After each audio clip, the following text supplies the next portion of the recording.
So 8.4 is a really short lesson here, and so we should be able to get through it in one video, but let's call it 8.4a anyway, just in case. So the first property, we're looking at page 685. First property is basically we're not solving for anything, we're just rearranging things. So for example, log with a base of b, when we multiply two things, we can rewrite this, so it's called expanding, as the log with that base of the first letter, x, or number, or whatever we have, plus, because it's multiplying, and we're dealing with exponents. Remember, when we're multiplying exponents, or things with exponents, actually we're adding, so 3 squared times 3 to the 4th is the same as 3 to the 2 plus 4. That is what we're doing here. So it's multiplied, just like it is here, but the exponents are added. Same thing when it comes to division.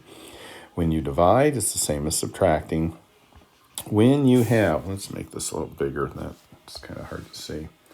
When you have, this is the third property of an exponent here, all we do is take that and put it in front. So that's what they did here. They just took this r and they put it in front. So that's pretty much it as far as those three properties. So again, I'm going to make them smaller so we can use them as we're going through examples here.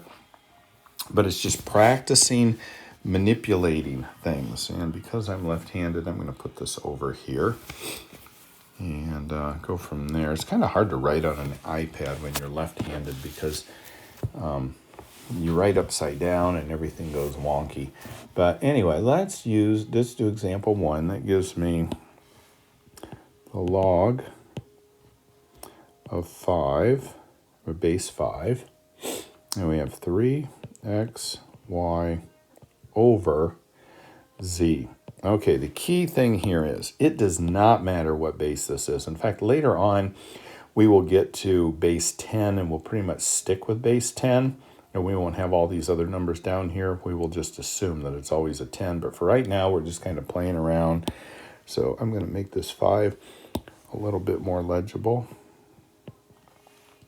Okay, so what we're going to do is we're going to use property 1 here. So we're going to write log. Always going to keep the same base. That'll never change. So we're going to write the log of 3x, y minus the log of z. Okay, I said we were using property 1 here, but we're actually using both of these. So we're given x over y, so we're going to subtract. That's the first step. Now I notice I have a 3 times x times y, so now I'm going to use this one. And that says log of the first plus log of the second plus log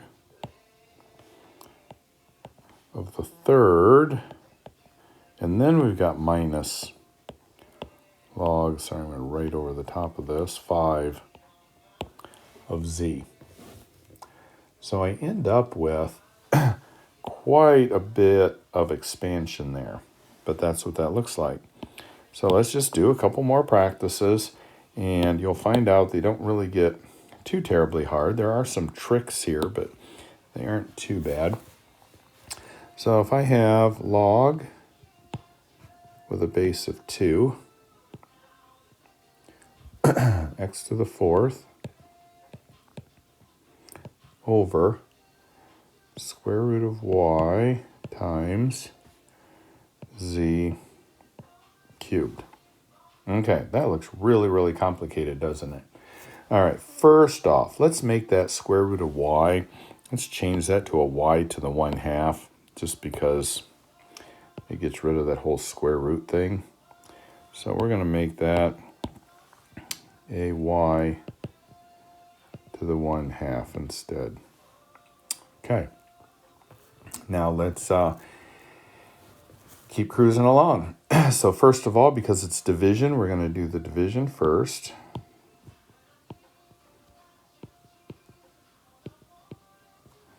Minus log of the base 2 of y to the 1/2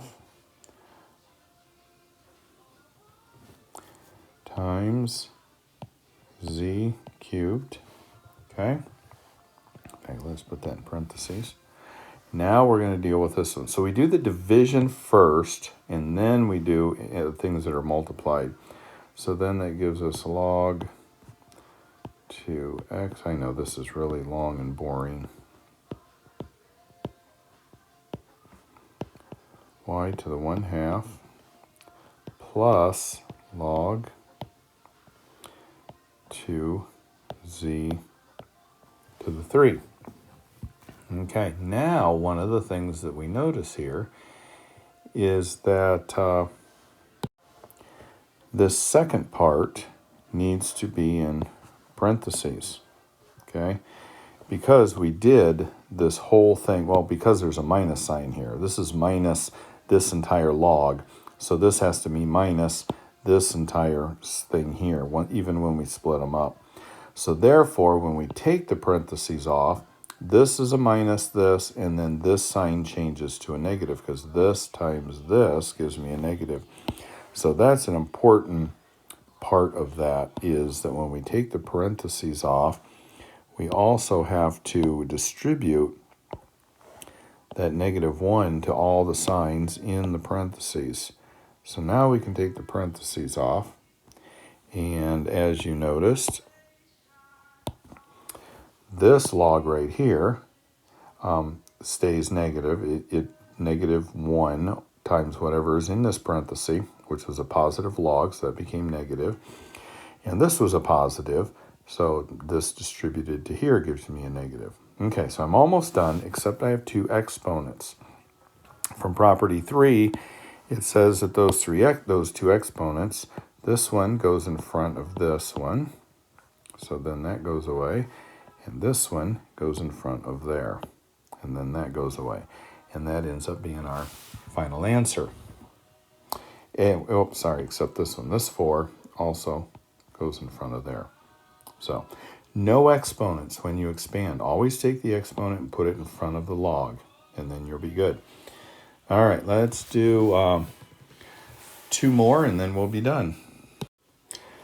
Okay, first thing we do in example 3, page 686, is we're gonna get these 2's and the 3 and the 1/3 and put it as exponents on each of these. So that will always be your first thing when you're going from the expansion back to writing as a single logarithm. So let's do that.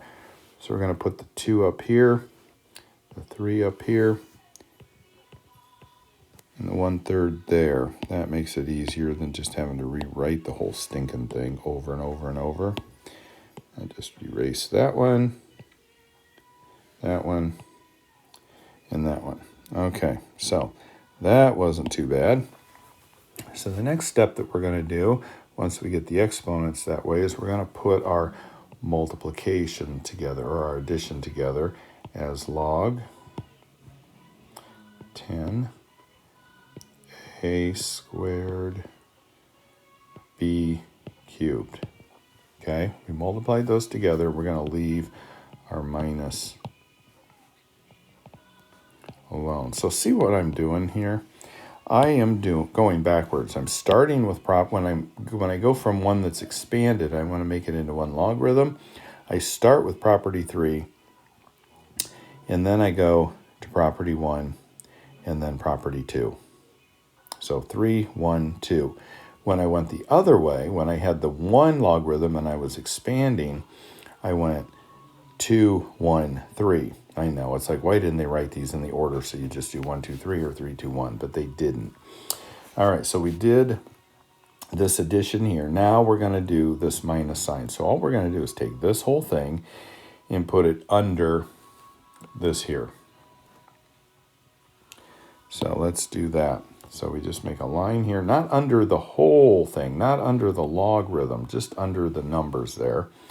And then I just have c to the 1/3, and then this all goes away. So now I'm down to 1 logarithm. The only other thing I can do, let's change this to a radical.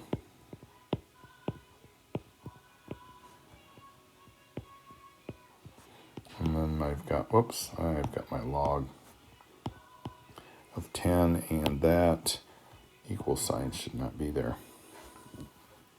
Okay, so that's how you go to the other direction. All right, so let's look at example 4, and then we will be done with this lesson. So example 4, I'm going to turn this off while I write this.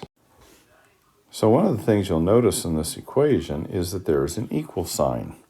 That equal sign means that we can solve for x, and that's what they're asking us to do, is use those properties that we just learned with an equal sign in there now and see if we can solve for x.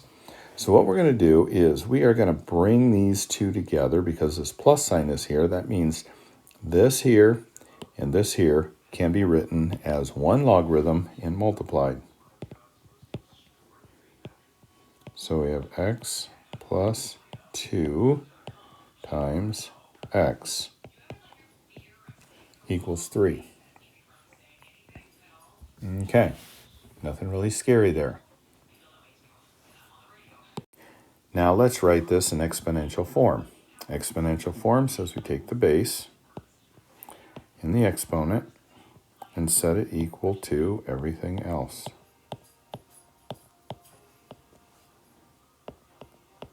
Okay, so 8 equals x squared plus 2x, because I just multiplied these two. Notice the logarithms are gone, so I can do this the way you already know how to do math. Subtract 8 from both sides, set it equal to 0. Make two binomials equals 0.